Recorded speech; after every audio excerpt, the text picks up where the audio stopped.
New Balance Hierro V7, sens dubte una bamba molt polivalent en quant a distàncies i terrenys, així que si vols saber més sobre ella, queda't fins al final i sobretot no oblidis subscriure-te, que com ja sabeu ajuda un piló.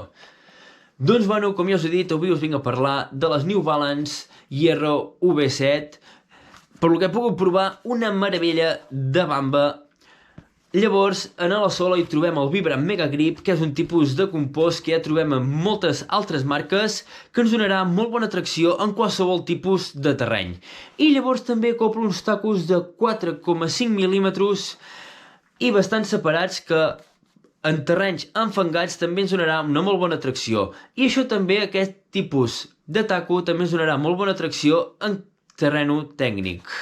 Llavors, una mitja sola de perfils bastant maximalistes, això sí, un palet més baixos que en les edicions anteriors, això també ens donarà millor estabilitat en terrenys tècnics, i llavors, com les altres edicions, porta el Fresh Foam X, que és un tipus d'espuma bastant reactiva, per així dir-ho, molt còmoda, duradera i estable, i un drop total de 8 mil·límetres, el que fa un drop ideal tant per els corredors que talonegem, que ens donarà molta estabilitat, com també ens donarà un puntet de dinamisme en la bamba. Llavors trobarem un àper molt ben protegit, molt ben estructurat en la puntera, no sé si es veurà bé aquí, si ho fica, aquí fica To Protect, que és un tipus de tecnologia que ja porten la majoria de bambes de New Balance de trail, que això el que ens donarà és millor protecció en la puntera dels dits, principalment en el dit gros, que és el dit que rep més impactes. Llavors, en quant a la subjecció, una subjecció per cordons, que ens donarà molt bona estabilitat en la bamba i que en cap moment se'ns afluixarà. Llavors, una llengüeta molt còmoda que en la part del mig acopla com una mena de coixinet que ens donarà millor comoditat, i en la part de darrere un xassis molt ben reforçat. Com podeu veure, estic fent molta força, bastanta força principalment, i no se'm doblega, i llavors un tirador per facilitar-nos la incorporació d'aquesta sabata. Llavors, és una bamba de horma delantera bastant ampla, bueno, com ja podeu veure, és una bamba bastant ampla, que això també ens donarà millor estabilitat en qualsevol tipus de terreno, i jo, principalment, que estic acostumat amb Nike, que són un palet més senyides, doncs aquesta l'he trobat un palet més ample. I que sigui més ample no vol dir que no se'ns subjecti millor el peu, sinó que ens donarà millor comoditat, això sí, sense renunciar a una bona subjecció.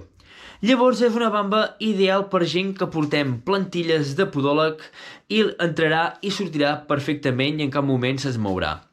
Llavors, en quant al tallatge, jo he hagut d'agafar una talla més, normalment faig una 43, aquí he hagut d'agafar una 44, així que us recomano agafar una talla més.